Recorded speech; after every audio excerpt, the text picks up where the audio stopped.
Hey everyone!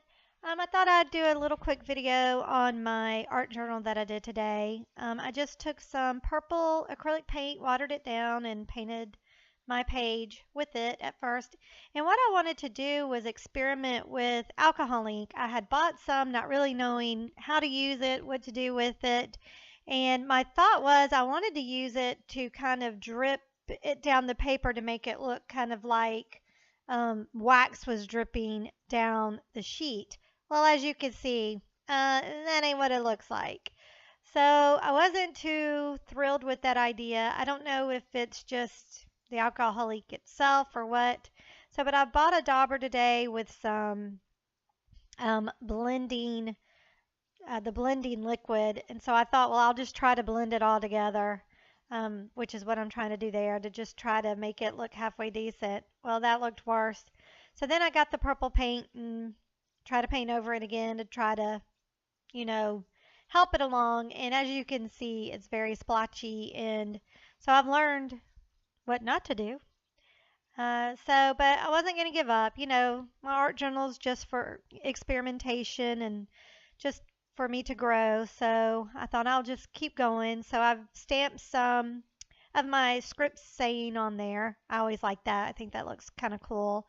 And I'm just using my regular black ink. And this ink, though, for the birds, which came out really pretty, is my Memento ink. And it worked really well. I tried to put the paint onto the Cheers stamp, and that didn't work. So then I got my Memento grape out, and that worked quite well.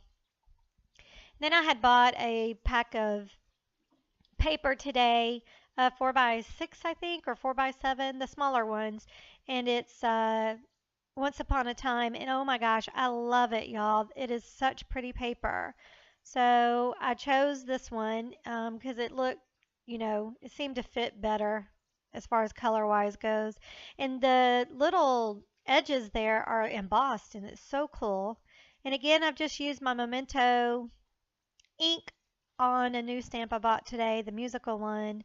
And I think because this paper is a little glossy, the Memento ink is not it's gonna end up smearing, which I did not know at the time. Here I'm trying to use washi tape, but I didn't like the color, so I was like, nope, forget that. It's too ugly.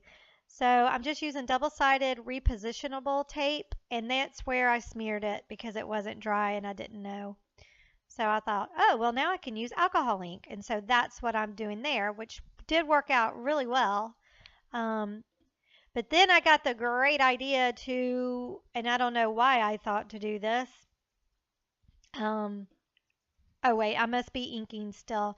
Yeah, so I wanted to do a different color. So I got the purpley red out, and that did work pretty well, as you can see. But now I get the great idea to just go over it. And why I did that, I don't know. I guess I didn't want to waste the ink.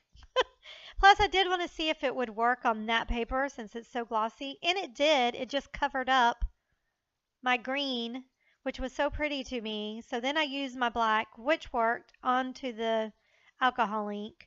So I'm kind of just using the dauber, to just do a wash on it, I guess. And then I used my Sharpie to kind of bring that back out because I lost that. And that was just me putting the date on there. So again, I'm just experimenting in this because I've never worked with alcohol ink. So now I'm like, okay, I'm going to stamp some more. And I tried to use the stamp I had been using, the ink stamp, and it wasn't very dark. So I don't know what was going on. I don't know if it was a stamp or not. So I switched to my one that says dye on it. And that came out a little bit better, a little bit darker. So then I just went over it with my white gel pen just to kind of make it pop the words, be grateful. And then I thought, well, I'll color in the leaves, but it made it kind of dark and you really couldn't tell it was green. So then I was like, I'll go over it with yellow, which really didn't do much of anything really. But that's okay. Again, I'm just experimenting. And I had bought this cute little heart punch, and I thought, well, it'd be cute to put holes in it to kind of have that background come through. So that's what I'm doing there. And again, I'm not stopping on my washi idea. I wanted some washi tape on. And I finally found some colors that really went well, I thought. It's got the burgundy and the gold in it. It's really pretty. And the best thing about this repositionable double-sided tape is you can take your thing off like I did there, and I cut and trimmed, and then put it back on. And after, it will end up adhering, but you have a while to work with it. So, and here I'm just taking the heart punch outs and putting them on there, gluing them on there just with glue stick, trying to give it a 3D effect. And then I'll use a gold paint pen to kind of go around them, just to have them stand out a little bit more. And that's what I'm looking for is my gold pen, paint pen. I found it. And so I'm just going over around it just to pop it out. And that's it. That's pretty much all. Thanks for watching, y'all. If you liked the video, please give it a thumbs up, share, and subscribe.